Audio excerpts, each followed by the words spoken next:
बहुजन movement की बात करने वाली रोहिणी घावरी चंद्रशेखर आजाद से प्यार कर बैठी थी, जिसके बाद चंद्रशेखर के साथ उनका रिश्ता काफ़ी लंबा चला। जब शादी को लेकर खुलासे होने शुरू हुए तो रोहिणी घावरी ने भी चंद्रशेखर से दूरी बनाना शुरू की। चंद्रशेखर ने ये बात भी रखी थी कि बाबा साहेब ने भी 2 शादियां की थी। 2 शादी की बात करके रोहिणी को भी साथ रखने की बात कर रहे थे। तो इसमें कौन सी धोखे वाली बात आ गई? लेकिन असल खुलासा तो तब होता है जब रोहिणी घावरी ये कहती हैं कि दलित समुदाय के हित की बात करने वाला, दलित बहन बेटियों के हित की बात करने वाला चंद्रशेखर ने कई दलित बेटियों के साथ कुछ ऐसे कुकर्म किए हैं जिसकी विस्तार पूर्वक वह चर्चा नहीं कर सकती। जिन खुलासों को रोहिणी को कोर्ट के समक्ष रखना चाहिए था, पुलिस के समक्ष बयानात के तौर पर अपनी बातें दर्ज करानी चाहिए थी, आज वही रोहिणी घावरी सोशल मीडिया पर चैट, वीडियो रिकॉर्डिंग और कहीं ना कहीं कुछ कॉल रिकॉर्डिंग को लेकर भी बातें रख रही हैं।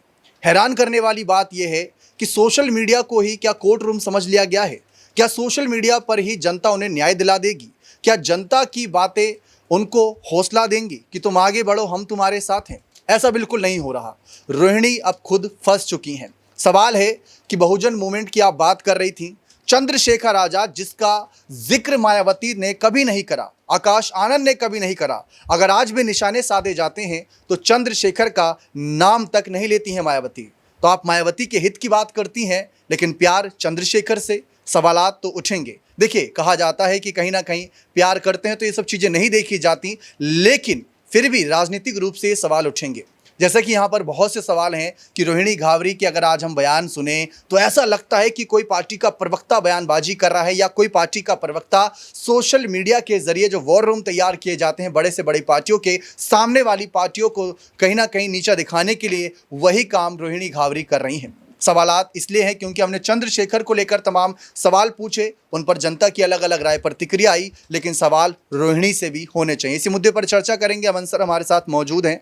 सर, कैसे देखते हैं आप इस मुद्दे को? रोहिणी घावरी के आरोप जो पुलिस के सामने बयान दर्ज कराने चाहिए थे, कोर्ट में जज के सामने अपनी बात रखनी चाहिए थी, सोशल मीडिया पर वो अपनी चैट वायरल कर रही हैं और दिखा रही हैं कि कैसे चंद्रशेखर रोते थे, कैसे वो कहीं ना कहीं ये कहते थे कि छोड़कर मत जाओ, जो एक इमोशनल वाला एंगल जोड़ा गया, इसको आप कैसे देखते हैं? देखिए दीपक, मीडिया के ज़रिए आप अपनी बात को रख सकते हैं, ये बात तय है, लेकिन आपको न्याय कोर्ट के ज़रिए मिलेगा। इसीलिए लगातार सोशल मीडिया के ज़रिए या मीडिया के ज़रिए रोहिणी घावरी जिस तरह की बातें और जिस तरह के आरोप आज़ाद पे लगा रही हैं, उसको लेकर भी कई सारे सवाल उठते हैं। देखिए, हम किसी के पक्ष या विपक्ष में नहीं हैं, क्योंकि जो कह सकते हैं मुद्दा है उसके ऊपर बात करना ज़रूरी हो जाता है कि जिस तरह के आरोप, और सिर्फ आरोप नहीं दीपक, बल्कि गंभीर आरोप आज़ाद के ऊपर लगे हैं, उसके बाद क्या रोहिणी के पास सबूत हैं कि वो आज़ाद को पूरी तरीके से जो आरोप लगे हैं वो साबित कर पाएँ? ये बड़ा सवाल है। और साथ में अब तक वो सिर्फ बाहर बैठकर सारी बयानबाजी कर रही हैं, 2021 से लगातार अपने ताल्लुकात बताती हैं, लेकिन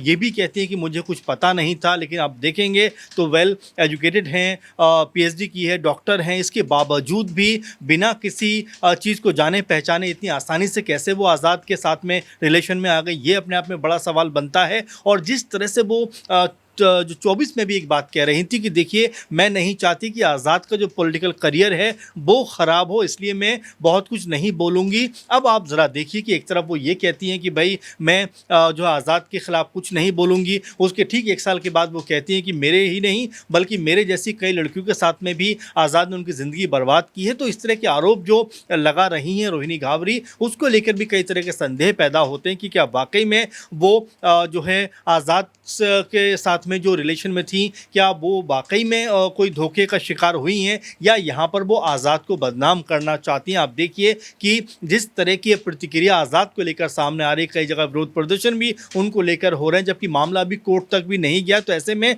ये सिर्फ आरोप के लेवल पे चीज़ें हैं, और यहाँ पर अब बहुत सारे कह सकते हैं लोगों ने, एक समाज के एक तबके ने कहीं ना कहीं आज़ाद को पूरी तरह से अपराधी समझने का प्रयास करना शुरू कर दिया है। तो ये भी अब सवालों के घेरे में। और साथ में जो सवाल आपने शुरू में उठाया कि जिस तरह से BSP के समर्थक वो रही हैं, मायावती को बड़ा नेता वो मानती रही हैं और तमाम तरह की तारीफ़ें उनकी करती रही, लेकिन आज़ाद के साथ आखिर रिलेशन में वो कैसे आ गई, जबकि आज़ाद ने पूरी राजनीति जो की है वो BSP के वोटर्स जो हैं उनको तोड़ने की है। तो ऐसे में कई तरह के सवाल इसको लेकर भी बनते हैं कि जिस तरह से आज़ाद का शुरुआत से रुख रहा है, एक अलग मूवमेंट बनाने का, एक अलग तरह की राजनीति करने का, उसको लेकर भी सवाल उठते हैं कि क्या रोहिणी को ये सब चीज़ें पता नहीं थी। और 2020-21 के बाद तो आज़ाद ज़्यादा लोकप्रिय होते हुए दिखाई पड़े थे। उन्होंने जिस तरह से संत रविदास मंदिर का मुद्दा उठाया, मनीषा का मुद्दा एक तरीके से हापुड़ में उठाया, और इस तरह के तमाम सारे मुद्दों पर वो कह सकते हैं खूब बयानबाजी और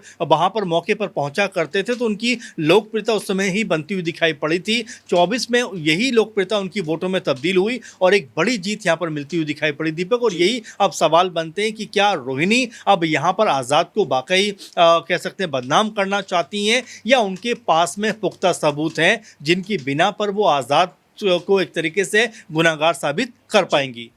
40-40 केसेस चंद्रशेखर पर दर्ज हुए हैं, लेकिन अब तक गिरफ्तार नहीं हुए, तो आगे क्या ही इन पर कार्रवाई होगी, ये आरोप था रोहिणी का। रोहिणी के मामले पर नाज़मीन मैम से ज़्यादा जानकारी लेते हैं।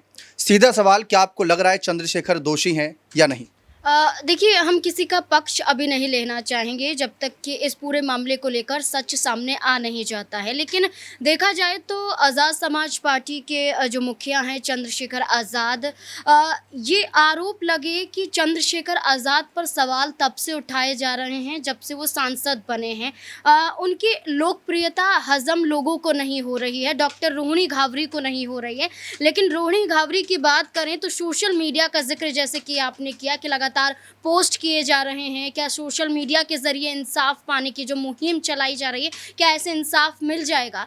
तो इस पोस्ट में हमने कई ऐसी चीज़ें देखी जिसमें चंद्रशेखर आज़ाद के रोते हुए चेहरे को दिखाया जाता है। चंद्रशेखर आज़ाद के साथ कुछ चैट्स हैं, वो उसके स्क्रीनशॉट दिखाए जाते हैं। कई पोस्ट में रोहिणी घावरी ये कहती हैं कि मैंने चंद्रशेखर आज़ाद को खुद राजनीति के गुण सिखाए हैं कि कैसे कब क्या बोलना है, कब कैसी स्पीच देनी है, ये तक रोहिणी कहती हैं कि उन्होंने चंद्रशेखर आज़ाद को सिखाई हैं। और चंद्रशेखर आज़ाद हर राजनीतिक मंच पर जाने से पहले उनसे सलाह लेते थे। लेकिन अब ये कहा जा रहा है कि 2020 में शादी हुई, 2021 में उनका एक बेटा, लेकिन रोहिणी घावरी कहती हैं कि इस बारे में उन्हें कोई जानकारी नहीं थी। इंदौर के भीम आर्मी के जो उपाध्यक्ष हैं विनोद, वो कहते हैं कि इस बात की जानकारी थी, खुद उन्होंने इस बात को रोहिणी को बताया था। तो दो तरफा देखिए कि रोहिणी पर सवाल खड़े हो रहे हैं, दूसरी तरफ चंद्रशेखर आज़ाद पर सवाल खड़े हो रहे हैं कि इंसाफ पाने की बात आती है, आप सड़क पर आ जाते हैं। चाहे वो दिल्ली में इंसाफ की बात हो, चाहे दलितों की आवाज़ को राजस्थान, मध्य प्रदेश, उत्तर प्रदेश, बिहार कहीं भी उठाना हो, चंद्रशेखर आज़ाद सड़कों पर आ जाते हैं। कई बार पुलिस द्वारा नज़रबंद कर दिए जाते हैं। चंद्रशेखर आज़ाद कहते हैं कि अपनी लड़ाई नहीं हारेंगे, वो जीत कर रहेंगे। लेकिन जब अपने ऊपर बात आई तो महिला सम्मान की बात करते हैं और कहते हैं कि जवाब कोर्ट में दिया जाएगा। तो दो तरफा यहाँ पर राय चल रही हैं। कई लोग हैं जो चंद्रशेखर आज़ाद का समर्थन कर रहे हैं, तो कई डॉक्टर रोहिणी घावरी का समर्थन कर रहे हैं। लेकिन मैं यहाँ कहना चाहूँगी, जब तक पूरी तरह से सच सामने नहीं आ जाता, किसी का पक्ष लेना ठीक नहीं होगा। साफ है, किसी का पक्ष लेना ठीक नहीं होगा। लेकिन रोहिणी ने अभी तक कोर्ट का रुख नहीं किया है। क्या डर है उनको कि अगर कोर्ट जाती हैं तो कहीं खुद ना फंस जाए, या फिर उन्हें यकीन है कि कोर्ट में सही वक्त में कुछ पुख्ता सबूतों के साथ ही आगे जाए, क्योंकि बयान हो गए, सोशल मीडिया पर किए गए पोस्ट सबूत के तौर पर नहीं देखे जाएंगे, कुछ पुख्ता सबूत के साथ ही उन्हें पेश होना पड़ेगा। क्योंकि लड़ाई सिर्फ चंद्रशेखर से नहीं है, अब सांसद चंद्रशेखर आज़ाद से है, जिनके समर्थन में लाखों करोड़ों समर्थक साथ नजर आते हैं। सोशल मीडिया पर अच्छी खासी फैन फॉलोइंग है। सोशल मीडिया पर ही रोहिणी जब आरोप लगा रही हैं तो लोग रोहिणी को ही कहीं ना कहीं निशाना बना रहे हैं। लेकिन एक सवाल ये भी है कि क्या किसी पार्टी के कहने पर यह सब किया जा रहा है? तो रोहिणी ने साफ कहा कि ऐसा कुछ नहीं है, मैं बस दलित बेटियों की मान सम्मान, उनकी इज्जत के लिए, उनके हक की लड़ाई के लिए आगे आई हूं और अब लड़ती रहूंगी। उन्होंने ये भी कहा कि मेरा शादी से और ऐसे कहीं ना कहीं व्यक्तियों से पूरा भरोसा उठ गया है, इसीलिए मैं अब सिर्फ कहीं ना कहीं जनता के हित के लिए सोचूंगी और वही आगे करती रहूंगी। फिलहाल एक ये रिपोर्ट इस वजह से खास बनती है क्योंकि चंद्रशेखर को लेकर तमाम सवालात खड़े किए गए हमारे द्वारा ही, तो रोहिणी को लेकर भी सवाल उठने चाहिए, क्योंकि दोनों तरफा बात हो, उसका निष्कर्ष क्या होगा वो आप लोगों के हाथ में। बने रहे चैनल के साथ, बहुत बहुत शुक्रिया।